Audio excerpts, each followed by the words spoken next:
Hello, my name is Chad Malone. I'm a guidance counselor at Independent School in Oakville, Ontario. I've chosen to focus on coordinating our student services to support well-being in our context and how we can improve that. I begin the infographic by kind of explaining, the dire landscape of which high school students find themselves in. 42% of students are reporting that they feel sad for at least every day for 2 weeks in a row.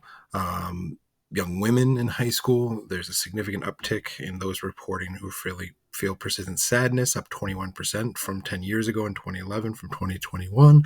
And then the statistics around suicide are fairly alarming. Essentially, 1 in 5 are considering it, and 1 in 10 are then attempting suicide. So the stakes are pretty high around this issue, and that's why I've chosen to focus on it. On the outside of this kind of informal ring here, I have some images of students, teachers, everyone involved, and some of the problems that we deal with in our context, which is some siloing of communication, which get in the way of our ability to be effective in this regard.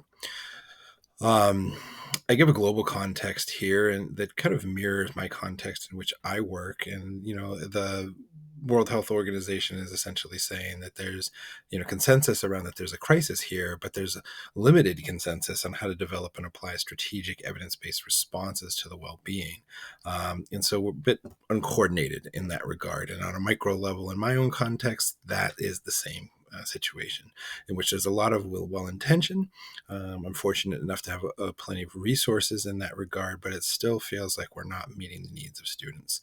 So the goal that I've articulated for this project here is to make recommendations for structural changes that can improve the coordination of services supporting the mental health and well-being of the students that I work with.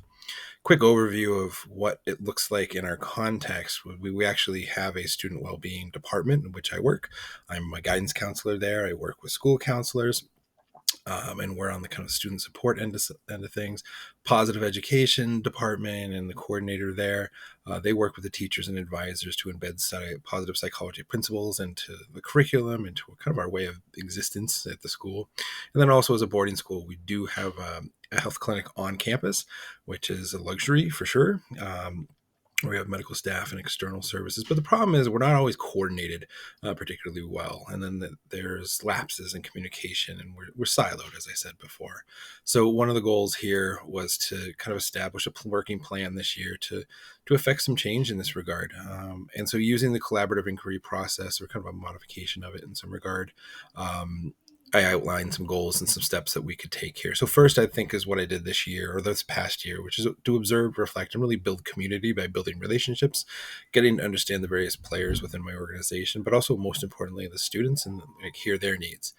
Next would be to plan, reflect, meet as a team, establish that clear vision for improvement. Because of the community building, I do feel like this year we have the opportunity to establish a team group that would be honest, candid, really do service to the collaborative inquiry process by being authentic about it and establishing a clear vision.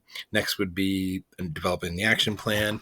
We've even discussed doing some action research around that and kind of establishing common criteria for what does good evidence look like. How do we know we're actually serving students and meeting their needs, and what does that look like? The next would be to implement the action plan, collect the evidence, reassess, and meet, and finally share those results and make recommendation to the administration for structural changes and see where we can go.